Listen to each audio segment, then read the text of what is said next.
Hello दोस्तों, आज हमने आपके लिए बच्चों के लिए कहानियां और हिंदी स्टोरी ऑफिसर लाए हैं ताकि इससे आपको हिंदी कहानियां प्रेरणादायक पढ़ने को मिले।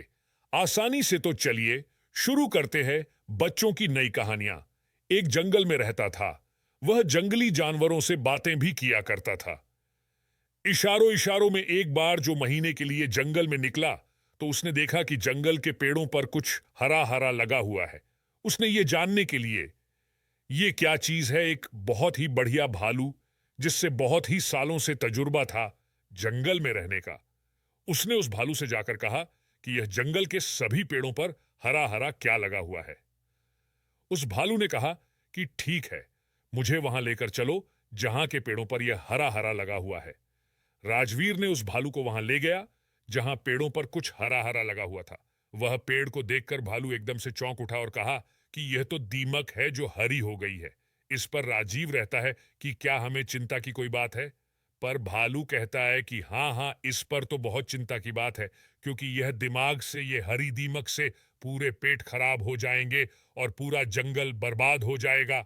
इस पर राजगीर कहता है कि फिर तो हमें इस पर कुछ करना चाहिए। भालू कहता है कि हाँ हाँ, हमें कुछ ना कुछ तो करना ही चाहिए। अब राजवीर एक और भालू पूरे जंगल में घूमकर पूरे जानवरों को जमा करते हैं, जिसमें चीन बंदर, भेड़िया, शेर, चीता और तरह तरह के जानवर जमा होते हैं और इस मुद्दे पर बात करते हैं कि जंगल में जो यह दीमक लगी है, जो हरी दीमक लगी है, उसे हमें कैसे खत्म करना चाहिए। इस पर सब अपनी अपनी राय देते हैं, लेकिन किसी को भी इस हरी दीमक के बारे में पता नहीं था, सिवाय भालू के। भालू कहता है कि जब मैं राज दरबार में था तब वहां पर भी एक बाहरी दीमक लगी थी।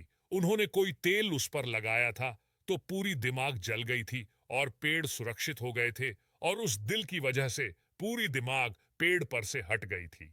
यह सुनकर राजवीर कहता है, फिर तो हमें वह तेल चाहिए। यह सुनकर भालू और पूरे जानवर कहते हैं, लेकिन हमें थोड़ी मात्रा में तेल मिलेगा, इससे कोई फर्क नहीं पड़ता। हमें तो पूरे जंगल के पेड़ों पर वो तेल लगाना है, इसीलिए हमें बहुत सारा तेल चाहिए। ये सुनकर राजवीर कहते हैं कि फिर तो हमें पास के गांव में जाकर देखना पड़ेगा कि वह तेल है या नहीं।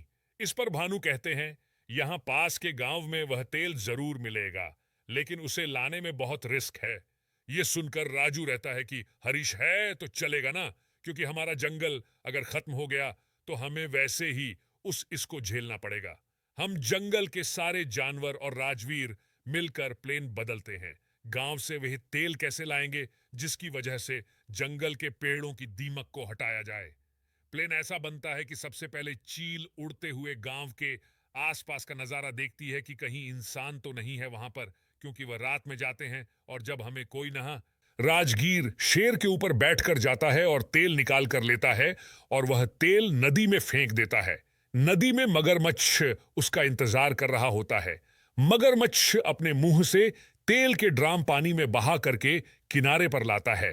वहां पर बंदर और हाथी उसका इंतजार कर रहे होते हैं और वह नदी में से तेल के ड्रम निकालते हैं और जंगल में रख देते हैं। फिर जंगल के सारे जानवर अपने हाथों से उस पेड़ के हरे धीमा कर सकते हैं। बंदर अपनी पूंछ से लगाता है, हाथी अपनी सूंड से लगाता है और बाकी के जानवर भी अपने शरीर पर लगाकर उस पेड़ को लगाते हैं। अगली सुबह उस तेल की वजह से पूरे जंगल के पेड़ हरे भरे हो जाते हैं। फिर से वो सारे जानवरों को बहुत खुशी मिलती। हिंदी स्टोरी ऑफिशियल में मिलने वाली सीख, एकता में बहुत बल होता है, इसीलिए हमें कोई भी काम मिलजुल कर करना चाहिए।